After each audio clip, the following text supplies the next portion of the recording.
YouTube is one of the best apps that you can download for your TV. Well, in today's tech video, I'm going to show you 3 different ways of how to install YouTube on your smart TV.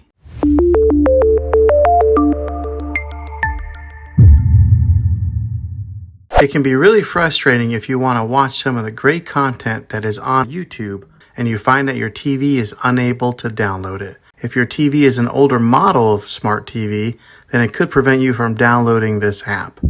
So the way that I'm going to show you how to install YouTube will be able to work on any model of TV on any year of TV. You just have to have an HDMI port on your TV to plug into. I recommend getting a Roku stick or an Amazon Fire Stick. Both of these media streaming players have the capability of download YouTube. You then use a Roku or Fire Stick as your main streaming player, which bypasses the operating system on your TV. If you want to spend a little more and get a more robust device that gives you a few more options, then take a look at the Apple TV 4K. All these devices plug into the HDMI port on your TV, no matter how old it is, no matter what model it is. I've had great luck with all these streaming players, and I'll put links in the description down below of where you can get one of them. Well, hopefully this video was helpful for you. If it was, go ahead and click a thumbs up on it. Go ahead and subscribe to my channel. I make tech videos all the time, and I would love to have you back in the next one. Take care.